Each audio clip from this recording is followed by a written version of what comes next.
We're talking about friendships and the importance of friendships, um, some of our own personal experience with friendship, and we're going to talk now about kind of the superficial friendships, right, or kind of the surface friendships. And I think Aristotle mentions three types of friendship, right? And so there's two types that are kind of maybe what we want to avoid, or maybe early I don't friendships. think they're all avoidable, but I think he mentions them as being not the truest and deepest form of friendship. Not the fullest. Yeah, it's not the fullness of friendship, but I think there, even in like one friendship, you can have pockets of each of these things, you know, of like superficial, because you're not always having like these deep conversations but yeah, I think even in a virtuous friendship, you know, which is like the fullness of friendship, as Aristotle, you know, which we'll go over now, as Aristotle talks about, there is, you know, pockets of, at least in my experience, you know, there is pockets of other types, you know, of superficial. Well, he calls them three kinds of friendships, and they're kinds because we're going to have them, you know, like the first one is utility. So we're going to have, you know, if I work somewhere and someone needs to come and buy something from me, like there's a friendship that can be established that we see each other on this day when he comes and buys something from my store. So like there's a friendship of utility that it's very basic, but there can be a friendship offered. I talk about how my family is, he talks about how his family is. And the next one is the friendship of pleasure. And that's something that can be like entertainment or sports or hobbies or things that We you have fun experience together. fun or things that draw Similar you together. interests. And then virtuous friendship being the last one. And he calls it like the fullness of friendship. So those other things aren't bad. They're all going to be like a part of the fullness of friendship. But where the friendship, the purpose and what drives the friendship is the key for that one. Okay, so that makes sense. So, like in the useful friendship or the utilitarian friendship, it's business relationships kind of fall under that. Where if you stop doing business with somebody, or you close your business or something, you're not going to really continue seeing that person. That friendship won't necessarily continue, right? Right. Correct, but that doesn't mean it isn't like a genuine friendship. Sure. You know, Okay. so you can, when you go and to Subway and Mike's there every time you go, you ask Mike how he is, and you guys become friends. Mike has a girlfriend, and they live with their dog, and you know all these things about Mike. But then you move and you go to another Subway, and now it's John, and then you never see Mike again. So that's kind of like this idea of it's friendship until it's not useful to me anymore. Yeah, Tim, Teresa, and Mike over at the UPS in Auburn. There you I go. used to see them all the time because I was always shipping And stuff. now you don't talk to him anymore. Yeah, and yeah, Useful I haven't seen friendship them. I haven't user, seen you. them anymore. But I still, every now and then I still think about those people because they did make an impact. But you're right, it was only there. It was only because I was going to sell books and like shipping them, that I would see those people. Miss Judy here in Miami now. I have a new friend because I go to the post office here in Miami. But yeah, it's. People still go to the post office? I still go to the post office. I buy and sell books online all the time, so I'm always like, getting them at my house, but then to sell the book, I have to go to the post office to send it off. I think one thing that's important too is like when you discover a virtuous friendship, that's something that you can offer kind of all the time and just see where the Lord like takes it. So it might be a friendship that starts with utility, but it could be an opportunity too to invite into like a deeper virtuous friendship. So I think that's important to keep in mind. And can you do both friends have to be on the same page? What do you mean? Because you're saying like it can start as utility, but it can be taken deeper. It's like, so what if I'm selling screws and you're buying screws and we're friends, and then you start asking me questions or inviting me out? Like, do we both have to be on the same page to take it deeper, or can one person, lead that? Like, does that make sense? I think the goal would be that the virtuous friendship pulls the other to match, not to match that kind of like if you want to be my friend, you have to match it, but it's a friendship that pulls them up, that pulls them to pursue what is greatest, what is good. The definition Aristotle uses for virtuous friendship is to move together towards a certain goal. So if one friend isn't ready towards that goal, it's not virtuous in that sense yet. Mm-hmm. Yeah, and I can imagine like the one person thinking, well, like why are we gonna go hang out at the park if, like, are there screws there? So yeah, I would imagine they have to be kind of on the same page, at least moving in the same direction. And I think that's the hard part sometimes too. I know, like I was sharing in college when I was starting to just live a different lifestyle. There's friends of mine that we were very pleasant friendship is all we had. And some of them didn't want to follow the invitation for virtue, the invitation to like go deeper and sharing about our lives, sharing about fear, sharing about where we were heading. But some did. And so sometimes people aren't ready or having the capacity to offer that yet. But I think I offered it anyways, but it faded out. So we're talking about the utilitarian friendships and then kind of jump into virtuous. Is that kind of how it works, or does it progress through the pleasant friendship on its way to virtuous? I was actually just thinking about that before you mentioned it. So we talk like pleasant friendships, right? So that's somewhere where we have common interests, right? We do common things. We like to go to, a certain restaurant. We like to go dancing. We like to play basketball. And I would venture to say that most friendships nowadays fall in that category, because most people that you ask, their business relationships, like that first one, like utilitarian, right? That useful friendship. Most people say like those are acquaintances, but they'll call the second ones like friends. Like some people say like my best friends, are the people that I like to do all these things with, and I do all these things with. It might not start out, as one of these useful things. You might meet a friend at school and you guys find out you like the same things, So I don't know if it's like a gradual thing per se.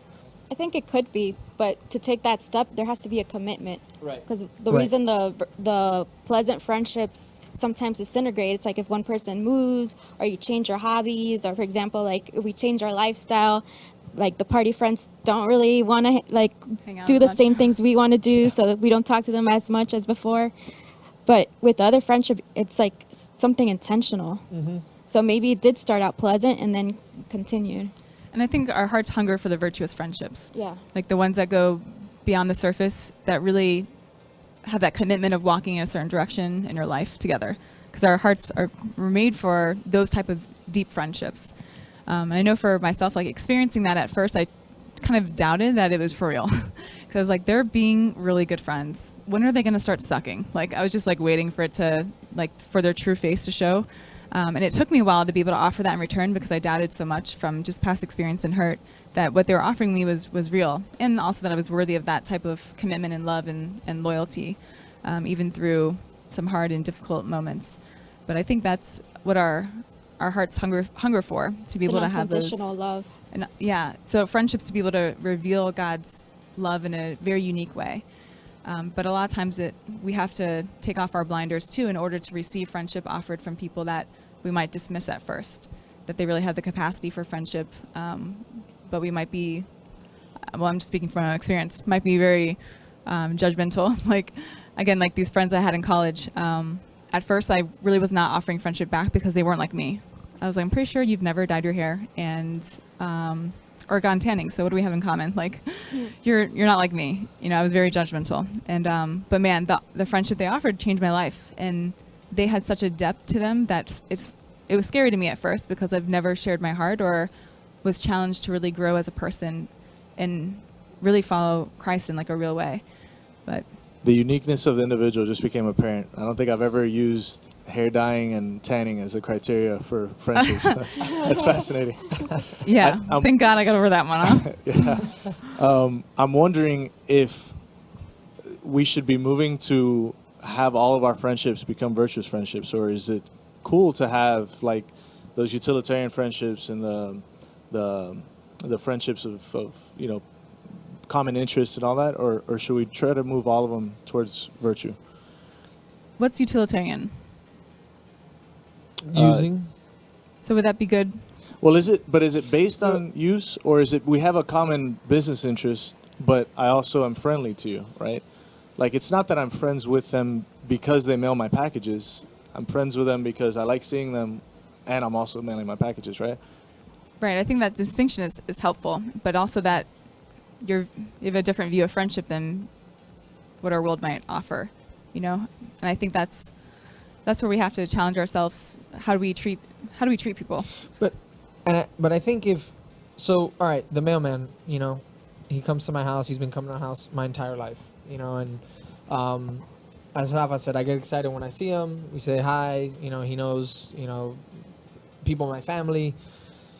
I think if we try to make all our friendships virtuous, like, we're just going to be frustrated, because it's like how do I get that mailman? Like, I mean, obviously I can't invite him like into my, hey, come to dinner on Friday or something, you know?